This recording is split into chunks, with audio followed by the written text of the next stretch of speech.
A gente pode começar pelo gringo aí? Podemos? Pode. O pessoal no chat está delirando. Mas isso queremos ouvir sobre um comentáriozinho aqui. Tá. E aí, para as pessoas repararem a diferença do escândalo americano com o escândalo brasileiro envolvendo as pessoas. Olha o cuidado que os americanos estão tendo em ter um único nome divulgado e de mais ninguém até agora, pela acusação. Mais ninguém. E aí a gente pode falar que a Promotoria Federal de Nova York, ela não entra para brincar, gente. Ela é uma das promotorias com maior nível de assertividade, com maior respeito dentro da configuração dos estados americanos. Eles são muito, assim, você reza para não cair na mão deles. Você caiu, você vai se ferrar. Sabe qual é o índice de transações penais dos 100%, né, das denúncias oferecidas? São 96%. O que isso quer dizer?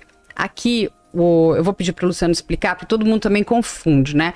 Você não consegue fazer uma transação penal para homicídio, para um latrocínio, para um estupro, nada disso. Você vai fazer uma transação penal para uma difamação, uma coisa menor. Lá nos Estados Unidos, você faz transação penal para absolutamente tudo.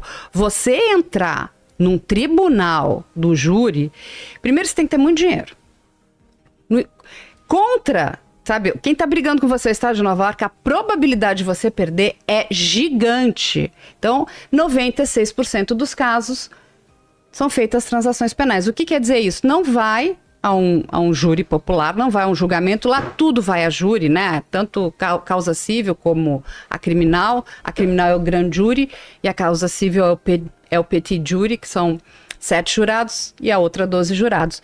Então só 4%, porque é muito caro e é muito caro para o Estado. E o que acontece? Aquilo é dinheiro público. Como nós vamos empregar esse dinheiro? Então, os promotores vão preferir sempre uma transação penal para que a gente não vá sufocar o bolso do contribuinte, para que eles tenham mais dinheiro para a investigação. E vamos lembrar uma coisa aqui que é muito importante: os promotores, os DAs, são eleitos pelo povo. É diferente daqui também. Então, e é lá, quando você vai pensar como é que são essas eleições, né? Que você fica 4 anos, pode ser de 4 a 6 anos, ele pode permanecer por muitos e muitos anos, dependendo das condenações que ele consiga, e de forma séria. Então, quando olha só, quando um escritório consegue 96% de transação penal, é porque ele tem 96% de assertividade. Daqueles 4%, ele também tem um ganho expressivo, no sentido de condenações. Quer dizer, ele denuncia com tanta materialidade que a pessoa opta. Exatamente. Ele vai sentar com os advogados de defesa ali do Puff Daddy, e vai falar, eu tenho isso aqui tudo. Você vai entrar nessa. Por que mudaram o nome dele pra me confundir? Sean Combs, Puff Daddy, Diddy, você pode escolher. Como é o lance? É nomes artísticos, né? Quando Mas ele era começa Puff Daddy, exatamente. Quando ele começa a Bad Boy Records, ele é o Puff Daddy, depois ele vai mudando os nomes. Pode isso. É igual Pode. o Vilela, Vilila. Vilela, se você ler o indiciamento dele, a acusação Aqui dos advogados, os promotores deles, os advogados do estado lá, eles citam Sean Combs, mas na sequência fala que também é conhecido por Puff Daddy, que também é conhecido por P. Diddy, que também é conhecido por Diddy, P. D. and Love. Essa é a acusação. Essa é a acusação, traduzida. Tá vendo? Aqui, ó. Então, aqui, ó. Sean Combs, também conhecido como Puff Daddy, P. Diddy, P. D. Love. Tudo também. Isso, todos os nomes dele aqui, ó. Pra você não ter dúvida que tá tratando da mesma pessoa. E sabe uma coisa interessante? Só uma coisa, interessante. como você chama a sua namorada? Você não chama ela de Love, não, né? Não, eu chamo de Vida. Vida. Na verdade, eu chamo... Vida não, cara. Eu chamo de Momô. Momô. Pior ainda. Nossa. Como é o nome daquela moça lá? Que é aquela influencer, eu realmente acho ela... Tem várias, hein? Tem várias. Não, a da língua portuguesa. A Cíntia Chagas. Ela vai acabar com você. Ninguém pode chamar a pessoa pode de chamar. Momô, Não. Mozinho, queridão, sei lá, fofão, tchutchuca, nada disso. Olha, Cintia Chagas vai puxar sua orelha. Exatamente. Mas, ó, continua chamando de mozão. Vida não, tá? Chama de vida, meu amor. Life. Tá bom, vida. Pra você ver o cuidado da promotoria de Nova York, o porta-voz da promotoria é negro, porque a questão racial nos Estados Unidos ela é muito forte. Sim. E sempre os advogados estão levando essa questão racial para dentro dos tribunais, Certo. porque realmente acontece. É Sim. uma coisa bem pesada nesse ponto. E eles têm todo o cuidado de colocar o porta-voz da promotoria negro, de tentar afastar essa coisa da questão racial, porque eles têm um trauma muito grande da questão do O.J. Simpson, verdade. lá, que teve todo esse debate muito forte, teve uma promotora era negra também. Mas, como a Carla disse, a seriedade com que os caras estão fazendo e a força da denúncia é uma coisa que vai fazer esse cara ficar enrolado. Eu preciso de contexto. Vamos dar um Por que contexto, de repente então. explode essa bomba? Você já se falava sobre isso há algum tempo? Sim, Tinha indícios? Como que é? sim. Mas a grande questão nossa é que quando a gente vê um poderoso como esse, É. sendo acusado pela lei, que é a lei mais severa americana, que é a RICO, né? A lei mais Sim. severa que a lei que trata das empresas acusadas, as organizações que são Aqui, ó. constituídas e participam de esquemas de corrupção. Então, coisa quando bem você boa. pega Boa. uma lei como essa, que foi a própria lei, a primeira vez Uma que lei eles usaram federal. isso, essa lei federal, 1970. e a primeira vez que eles usaram, num caso parecido com esse, é do R. É, Kelly. Sabe o R. Kelly? Sim. O outro artista, que foi acusado em 2021, ele passou por um júri muito parecido com esse que vai ser do caso do Puff Daddy. Você me chama de Puff Daddy, que pra mim, É, P. pra Diddy mim é... Eu sou mais velho, então pra mim é Puff Daddy. Mas ele passou por um júri desse, um júri de 6 semanas. Diferente do caso do J. Simpson, que foram... Quantos dias lá? Foram 265 Foram dias, se não me muito engano. tempo. Um ano, cara. Foi quase E um ano. parou, né? Os Estados Unidos, todo mundo Parou. acompanhando. E os jurados incomunicáveis, né? Isso Ah, é? que é muito legal nesse caso E ele dele, tinha- porque o juiz entendeu que os 12 jurados e os 12 suplentes tinham que ficar incomunicáveis por causa do assédio da imprensa. Poxa. E nesse caso do R. Kelly, a mesma coisa, durante 6 semanas, jurados afastados, e eles decidiram levar para júri. O R. Kelly não quis se declarar culpado e foi para júri. Então foi a primeira vez que utilizaram, que é algo que acho que vai ser a mesma situação com relação ao Diddy, ao Puff Daddy. Ele não vai se... Que ele não vai, ele já passou por uma audiência agora, ele já se declarou inocente, mas são situações um pouco diferentes no sentido de que lá o R. Kelly tinha abuso infantil. Sim. Aqui não tem. Aqui não tem ainda. A gente não tem ainda. é. Porque Nessa denúncia ainda não quando tem. perguntam pro promotor, ele fala, não tem nada descartado. É. Não tem nada descartado. Nessa denúncia, o que tem, então, pra gente Tá. Pra começar o sintetizar assunto, vamos a lá. coisa? É uma denúncia que traz fatos desde 2008. Sim. Caramba. Ou seja, Mas- eles fizeram um corte. Tem um corte, mas eu não Tem um sei. corte ali de 2008. Embora, quando a gente vê entrevistas das pessoas, falam que isso poderia ter começado muito antes. Já tinha... Já tinham elementos aí, acho que desde 99, Eu acho que vale a 2000. pena a gente contar um pouquinho historicamente Sim. do P. Diddy, tá? Vamos lá. O P. Diddy, ele entra na história dos Estados Unidos ali quando é alguém famoso, quando a gente tá no estouro da segunda geração do hip hop norte-americano, quando o rap norte-americano ele toma ponta do hip hop, porque o hip hop tem vários elementos, mas aí o rap começa a se acender como um ritmo que dá muito dinheiro. E aí a gente tem dois polos interessantes ali, que é o Tupac Shakur e o Notorious Big. E aí abre duas produtoras de rap muito famosas, que uma é a Roll Records e a outra é Bad Boy Records, que é do P. Diddy. E os caras disputavam palco, disputavam uma série de outras coisas. E a característica desses caras do começo, a gente chama de rap predatório, né? Eles brigavam muito, eles tinham muita treta, eles traziam aquela pegada da rua pra dentro do rap e tinha muita violência nesse caso. Tanto que a família do Tupac agora pediu pra reabrir o caso porque um dos caras presos pela morte do Tupac, agora em 2023, disse que o P. Diddy ofereceu $1 milhão pra ele. Então desde essa época o P. Diddy já dava um pouco de problema, entende? Só que o rap ele foi crescendo muito nos Estados Unidos e ele foi virando uma potência. E a morte dos dois é uma morte que até hoje gera um Estranhíssima. com O muita Tupac foi repercussão. assistir a luta do Mike Tyson, ele saiu, um Cadillac branco parou, queimou ele na bala dos caras. E aí teve Ninguém uns problemas de viu. investigação, então, teve uns problemas de investigação tal, uma investigação muito mal Eles ligam com o MC feita. da Leste Você aqui. entendeu? Agora eu tô falando até que o pedido matou MC da Leve. Boa, para aí. E aí, cara, o que acontece? O pedido foi crescendo, assim como outros produtores foram crescendo também, e ele começou a adentrar em meandros de Hollywood, esses lugares, e assim, como o doutor falou, como o Gustavo falou, desculpa, Luciano, como o Luciano falou, a gente tem um corte. Mas agora, o que aconteceu? Por exemplo, o Tony Buzby, que é um advogado famoso, que tem, porque lá nos Estados Unidos você tem a OAB por estado, né? Então ele tem um escritório que tem 9 estados a OAB, e ele já recebeu mais ou menos 3 mil denúncias do PDID, só que ele conseguiu materialidade para 120 denúncias, que vai chegar também nesse ponto. Então eu falo que o PDID, ele é um cara poderoso da indústria musical, que ele começa a fazer várias coisas e ele não é punido até este momento. Então ele começa com as White Parties. Os White Parties eram festas, antigamente, até nos anos 90, que ele fazia e levava muita gente de Hollywood, e chegava um determinado momento que eles começavam a usar entorpecentes e começava a acontecer uma série de coisas lá dentro. E aí depois isso Mas aí ele já tinha mudado, né? Pra outra festa, né? Isso, depois ele vai mudar. Nessa hora... Como assim? Não ficavam todas as pessoas da White Party virava no segundo momento. Seria um after. Teria uma segunda festa. Seria um after mais exclusivo, onde teria aí... Que são as freak offs. Isso. Freak offs. São essas festas. Mas eu acho que a gente precisa fazer um adendo aqui, porque as pessoas precisam entender o que é a indústria de Hollywood. O que é essa indústria que não tem nada a ver com a nossa brasileira aqui. E eu posso falar porque eu trabalhei lá 5 anos. Trabalhei lá, eu trabalhei com eles. Então, assim...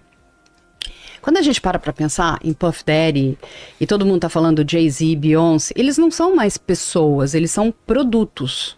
E eles são produtos muito rentáveis, muito lucrativos. Então, quando uma pessoa chega a ser até uma questão um pouco infantil. Por que o Jay-Z não fala? O Jay-Z e Puff Daddy são super amigos, mas são amigos independente de terem feito trabalhos juntos. Porque eles são 2 produtos muito poderosos e muito importantes. Da mesma forma que a Rihanna, sabe? Jay-Z vale 2,4 bilhões de dólares. Rihanna vale mais de 1 bilhão de dólares. A gente está falando de produtos. E quando a gente para entender isso, e é importante que a gente entenda, porque não é Carla, não é Luciano, não é Vilela, não é você, nós somos réis mortais. Se acontecer alguma coisa conosco, nós vamos ali, nós vamos denunciar. Quando a gente está falando dessas grandes celebridades, desses grandes nomes, esses grandes nomes trazem muito dinheiro. E muito poder, né? E assim, quando eu digo muito, é muito, muito dinheiro mesmo, gente. Então assim, e eles são mimados. O que você quer? Mas ele quer coisas que são abjetas, são coisas que são criminosas, mas ele é meu produto, ele me dá muito dinheiro. Entende? Então, como é que a gente faz pra gente dar o que ele quer? E ele continuar gerando... Exato, porque ele é entendeu? Ele me dá muita grana. O médico do Matthew Perry, né? Que assumiu que ele é culpado pela... Exatamente. Eu quero tal remédio, você dá. Eu quero tal não sei o que. E aí, como é que você... Só que quando a gente tá falando da indústria fonográfica, ela ainda é mais importante que... a indústria de celebridades do audiovisual, como um ator. A gente está falando de uma geração, porque o próprio Puff Daddy, ele já não era mais só o cantor. Ele era uma marca, ele era um grande empresário, ele era um grande produtor musical. Onde ele botava a mão, virava ouro. Então, você achar... Aí começaram. A Rihanna foi traficada. Gente... A gente não sabe, pode até ser que seja. Se você me perguntar, Vilela, Carla, você acha que se ela fosse traficada, ela vai falar? Eu acho que não. E eu vou te dizer por quê. E as pessoas vão entender. Esses grandes celebridades, que são grandes produtos, eles vão fechar grandes contratos. Né? Então a gente está falando, por exemplo, a Rihanna tem contrato com marcas que são poderosas. Né? A gente está falando do maior conglomerado de luxo do mundo, que é do Bernard Arnault, que é o homem mais rico do mundo. Quando você vai assinar um contrato civil, que é um contrato selado entre 2 partes, isso não fica... Ele tem todas as confidencialidades. A primeira coisa, vou te pagar uma fortuna, porque você vai me trazer muito dinheiro. Mas eu fiz uma busca sobre você aqui, por enquanto tá tudo certo, mas o que aconteceu na sua vida que eu não sei? Nossa. Neste momento, e tem uma cláusula lá, um NDA, você tem que falar. Porque aí você fala, eu fui abusada pelo meu pai, eu sofri, eu cometi um pequeno delito. Você tem que contar tudo. Porque a empresa quer saber aonde que ela está colocando o dinheiro. Pra vincular o nome, né? Exatamente, porque eu não quero escândalo lá na frente. Tudo bem, você está dizendo para mim que você não tem nada, que nunca aconteceu nada com você, mesmo que você seja vítima. Nunca aconteceu, tá bom.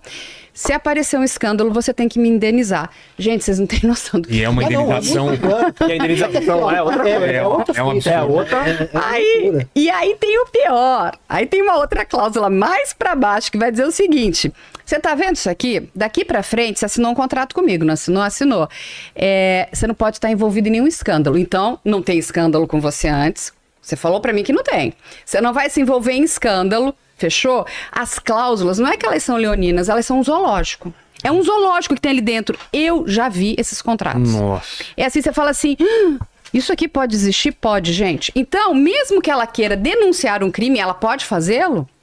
Tá tudo certo, são duas leis, vamos dizer, né? São duas cortes completamente diferentes. Ela denuncia aqui, você denunciou, você...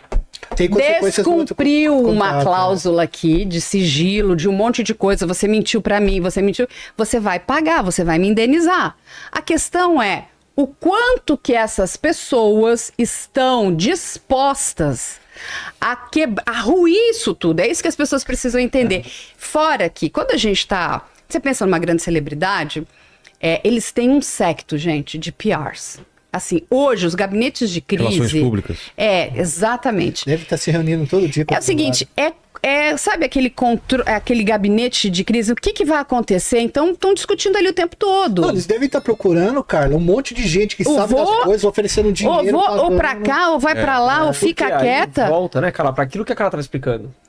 Por que a taxa de sucesso deles é tão grande? De condenações?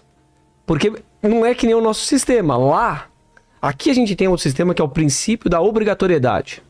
A partir do momento que chegou na mão da acusação do Ministério Público, que tem a prova de que um crime foi praticado, e eles têm uma probabilidade, indícios de certeza de quem é o autor, o Ministério Público aqui, salvo algumas raras exceções que estão na nossa lei, não tem opção. Ele é obrigado a denunciar todo mundo que tá ali. Ele não tem a opção dele escolher e falar, não, peraí, melhor denunciar fulano, mas não Beltrano, porque eu tenho que ficar guardando. Lá funciona diferente. Lá é o princípio da oportunidade. Então essas pessoas que foram eleitas pela sociedade, elas têm a representatividade da sociedade para decidir quais as pessoas que serão submetidas ao julgamento e quais aquelas que por outras razões não serão. Então isso que é muito legal do sistema deles lá, e por isso que aqui a gente fala, olha, eles levaram só por enquanto o Pediri, mas quem mais que pode estar por trás? O que tem de materialidade? Tem fitas, tem áudios? O que eles têm? São 3 tipos penais que foram imputados para ele. E já te adianto. De provas. Então a gente vai chegar... O tipo penal, Os crimes com as provas. Vamos lá. Tá. Quais são os crimes e o que eles têm de provas? Por enquanto, a promotoria está muito fechada nesse caso, então ela não divulgou tudo que ela tem. Por quê? Porque isso ainda não foi para júri. Entendi. Isso ainda está num estágio anterior. Eles ainda fizeram primeiro o indiciamento, pediu a prisão dele. Esta prisão, se lá na frente ele for condenado, ele pode ser condenado até prisão perpétua. Pelo que foi imputado federal. São 3 tipos penais que foram imputados para ele. Primeiro, conspiração para extorsão. Que é justamente pegar esta lei, que é a lei severíssima que os procuradores federais estão utilizando lá, que foi a lei que fez com que o R. Kelly fosse condenado, e eles falam, só conseguimos condenar o R. Kelly e falar que ele fez isso durante tanto tempo porque a gente usa essa lei. Porque aí a gente consegue trazer todo o arcabouço junto. Só para explicar o que é isso. Por exemplo, nessas festas no Freak Off, ele filmava as pessoas. Então ele tinha material. Então, elas sabiam que estavam sendo filmadas? Não. E aí o que acontece? Esse é outro problema. Então ele tinha material. Então ele falou o seguinte, se abrir a boca...